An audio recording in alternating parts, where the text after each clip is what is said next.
दोस्तों, नवरात्रि का पर्व माता रानी को समर्पित होता है। आज के वीडियो में हम आपको एक ऐसी चीज के बारे में बताने जा रहे हैं जिसे इस नवरात्रि पर अगर आप अपने घर ले आते हैं तो माता रानी भी आपके घर दौड़ी चली आएंगी। माता रानी की कृपा से सभी कष्ट दूर हो जाएंगे, जीवन भर धन की कमी नहीं रहेगी, फूटी से फूटी किस्मत भी चमक जाएगी। दोस्तों, चैत्र नवरात्रि का पावन पर्व इस बार 9 अप्रैल दिन मंगलवार से शुरू हो रहा है। इस बार नवरात्रि पूरे 9 दिन के होंगे। नवरात्रि में माता रानी का पूजन करने से समस्त कष्ट दूर हो जाते हैं। मां की कृपा से मनचाहा वरदान मिलता है। देवी भागवत पुराण के अनुसार नवरात्रि के 9 दिनों में मां दुर्गा धरती पर भ्रमण कहती हैं। नवरात्र के 9 दिन मां दुर्गा को प्रसन्न करने के सबसे खास दिन होते हैं। माता रानी की कृपा प्राप्त करने के लिए हम सभी नवरात्रि में अलग अलग जतन करते हैं, व्रत करते हैं, पूजन करते हैं। साथ ही दोस्तों, कुछ ऐसी चीजें भी हैं जिन्हें नवरात्रि के दौरान हमें अपने घर अवश्य ही ले आना चाहिए। रोशन जिंदगी चैनल के माध्यम से आपको बता दें कि शास्त्रों में कुछ ऐसी चीजों के बारे में बताया गया है जो माता रानी को अत्यधिक प्रिय है। दोस्तों, माता रानी के जो भक्त माता रानी की इन प्रिय चीजों में से कोई भी एक चीज अपने घर ले आते हैं तो माता रानी अपने उन भक्तों के घर दौड़ी चली आती है और माता रानी की कृपा से घर में किसी को भी किसी प्रकार का कष्ट नहीं रहेगा। माता रानी आपके घर में धन धान्य के भंडार भर देंगी। आपके घर से गरीबी दरिद्रता दूर हो जाएगी। माता रानी की कृपा से घर में हमेशा सुख समृद्धि बनी रहेगी। तो आइए जानते हैं उन चीजों के बारे में। नवरात्र में मां दुर्गा को 16 श्रृंगार अवश्य ही अर्पित करना चाहिए। 16 श्रृंगार में लाल चुनरी, चूड़ी, बिछुआ, इत्र, सिंदूर, महावर, बिंदी, मेहंदी, काजल, चोटी, मंगलसूत्र या गले के लिए माला, पायल, नेल पॉलिश, लाली, कान की बाली, चोटी में लगाने के लिए रबर या रिबन। आप मां दुर्गा को साड़ी या लहंगा चुनरी भी अर्पित कर सकते हैं। माता रानी को श्रृंगार अर्पित करने के लिए मां दुर्गा को स्थापित करने के लिए एक चौकी लगाएं। उस पर लाल या पीले रंग का कपट डड्डा बिछा दें। इसके बाद उस पर माता रानी की तस्वीर या मूर्ति रख दें। इसके बाद मां को टीका लगाएं और श्रृंगार का सभी सामान अर्पित करें। रोशन जिंदगी चैनल के माध्यम से आपको बता दें कि मान्यता के अनुसार नवरात्रि में जो भी माता रानी को 16 श्रृंगार चढ़ाता है उसके घर में सुख समृद्धि आती है और अखंड सौभाग्य का वरदान मिलता है।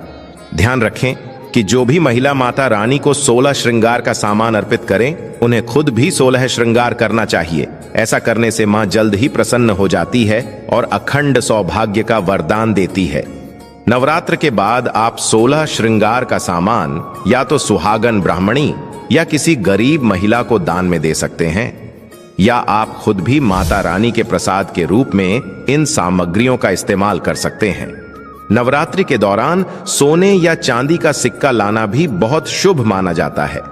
नवरात्रि के दौरान आप सोने का चांदी का एक सिक्का लाएं और इसे माता रानी की चौकी पर माता रानी के पास रखें और नवरात्र के 9 दिनों तक आप इस सिक्के का भी पूजन करें। इससे देवी लक्ष्मी की कृपा बनी रहेगी और गरीबी दूर होगी। नवरात्र के 9 दिन बाद आप इस सिक्के की पूजा करके इस सिक्के को अपनी तिजोरी में रख दें या फिर किसी साफ स्थान पर धन के साथ आप इस सिक्के को रख दें। ऐसा करने से घर में धन धान्य की वृद्धि होती है। नवरात्रि के दौरान घर में कमल का फूल लाना बहुत ही शुभ माना जाता है। कमल के फूल को धर्म शास्त्रों में अत्यधिक महत्व दिया गया है। धन की देवी लक्ष्मी भी कमल के फूल पर विराजमान रहती है। नवरात्र के दौरान कमल का फूल लकर मां लक्ष्मी को अर्पित करें और फिर मां लक्ष्मी का पूजन करें। ऐसा करने से घर में धन संपत्ति बढ़ने लगती है और परिवार वालों के बीच सामंजस्य बना रहता है। अगर आपको कमल का फूल ना मिले तो आप कमल के फूल का एक चित्र लाएं और इससे नवरात्र के दौरान अपने घर की उत्तर दिशा में लगाएं और मां लक्ष्मी से अपनी कृपा बनाए रखने की प्रार्थना करें। ऐसा करने से घर में अन्न धन की कभी कोई कमी नहीं रहती।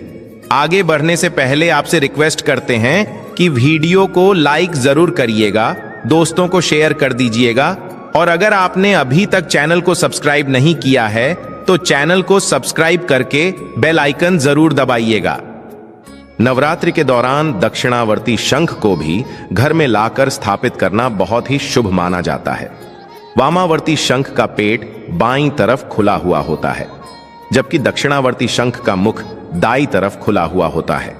एल दक्षिणावर्ती शंख की पहचान करने का और भी एक तरीका है कि इस शंख को कान के पास लगाने से उसमें से ध्वनि सुनाई देती है। एल शास्त्रों में दक्षिणावर्ती शंख को मां लक्ष्मी का ही स्वरूप माना जाता है। मान्यता है कि जिस घर में यह शंख रहता है वहां कभी भी धन धान्य की कमी नहीं होती। भगवान विष्णु का आयुध होने के कारण यह अत्यंत मंगलकारी है। जिस परिवार में विधि विधान के साथ इसकी स्थापना की जाती है वहां भूत प्रेत, पिशाच और नकारात्मक शक्तियों का प्रवेश नहीं हो पाता। माना जाता है कि शत्रु पक्ष कितना भी बलशाली क्यों ना हो, इसके प्रभाव से हानि नहीं पहुंचा पाता। इतना ही नहीं, इसके प्रभाव से दुर्घटना, मृत्यु भय, चोरी आदि से भी रक्षा होती है।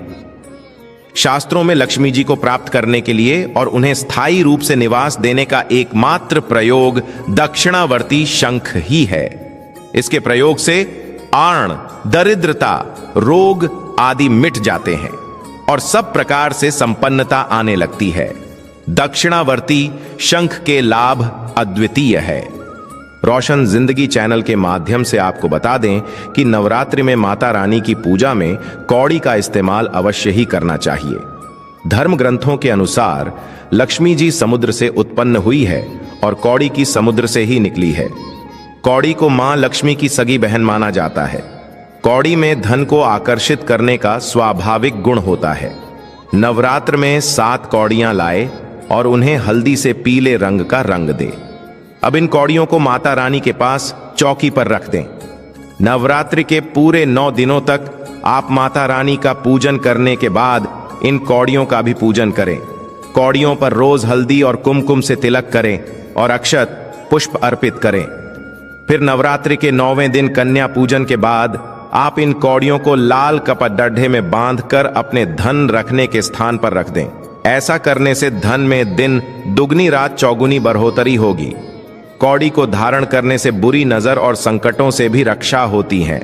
कौड़ी उसे धारण करने वाले की मां के रूप में रक्षा करती है। बुरी नजर और संकटों से बचाने की इसमें अद्भुत क्षमता होती। नवरात्रि के दौरान मां दुर्गा को गुड़हल का पुष्प अवश्य ही अर्पित करना चाहिए। शास्त्रों के अनुसार देवी मां के प्रिय पुष्प गुड़हल को चढ़ाने से भी मां भक्तों पर अपनी असीम अनुकंपा बरसाती हैं। देवी भागवत पुराण के अनुसार मां दुर्गा पर गुड़हल का पुष्प चढ़ाना उसी तरह हितकारी है जिस तरह की महाकाल पर बेलपत्र चढ़ाना। गुड़हल के पुष्प में अंकुरण निकलने की वजह से भी ये देवी मां का बेहद प्रिय पुष्प माना गया है। ऐसी भी मान्यता है कि गुड़हल के पुष्प के शुरुआती भाग में ब्रह्मा, मध्य भाग में विष्णु और अंतिम भाग में महेश और अंकुरण भाग में खुद स्वयं शक्ति स्वरूपा मां दुर्गा का वास होता है। नवरात्रि के दौरान गुड़हल का पुष्प चढ़ाकर मां दुर्गा की पूजा करने से माता रानी जल्द ही प्रसन्न हो जाती है और अपने को सभी कष्टों और संकटों से मुक्ति दिलाती है। तुलसी के पौधा को तो भगवान रूप ही माना गया है। एल नवरात्रि के दौरान घर में तुलसी का पौधा लाना बहुत शुभ होता है। एल ऐसा करने से लक्ष्मी जी प्रसन्न होकर आपकी झोली खुशियों से भर देंगी। एल ध्यान रखें कि रविवार और एकादशी को छोड़कर रोज तुलसी को जल चढ़ाएं। एल साथ ही रोज शाम को तुलसी कोट में दीपक जलाएं। एल ऐसा करने से कभी भी पैसों की तंगी नहीं होती है। एल रोशन जिंदगी चैनल के माध्यम से आपको बता दें कि इसके अलावा नवरात्रि में किसी शुभ मुहूर्त में केले का पौधा घर में लगाएं और इसमें रोज जल चढ़ाएं। एल गुरुवार के दिन जल में दूध मिलाकर चढ़ाने से जल्दी ही आर्थिक स्थिति बेहतर होने लगेगी। एल इसी तरह हरसिंगार का पौधा लगाने से भी धन दौलत बढ़ती है। एल इसके लिए हरसिंगार के बांधे को, यानी जब किसी पेड़ पर दूसरे पौधा उग जाए तो उसे बांधा कहते हैं, उस बांधे को लाल कपड़े में बांधकर पैसे रखने की जगह पर रखें। एल घर में कभी पैसों की कमी नहीं होगी। दोस्तों, आप सभी ने माता रानी के मंदिरों में छत्र देखे होंगे। देवताओं के श्रृंगार, अलंकरण या महिमा मंडन के लिए जो चीजें उपयोग में लाई जाती हैं, उनमें छत्र प्रमुख है। यह राजसत्ता और अधिकार का भी प्रतीक है। छत्र आभा मंडल छाया और सम्मान के सूचक होते हैं। नवरात्र के दौरान माता रानी को छत्र अवश्य ही अर्पित करना चाहिए। छत्र अर्पित करने का मतलब है कि आप अपने जीवन की, अपने घर परिवार की सत्ता माता रानी के हाथ में सौंप रहे हैं। जो भक्त श्रद्धापूर्वक माता रानी को नवरात्र के दौरान छत्र अर्पित करते हैं, माता रानी उनके घर परिवार की बागडोर अपने हाथ में ले लेती हैं। उन्हें उनके परिवार के सभी सदस्यों को सही दिशा दिखाती है और सभी प्रकार के कष्टों और संकटों से रक्षा करती हैं। अपनी इच्छा के अनुसार आप माता रानी को चांदी का या सोने का बड्डा या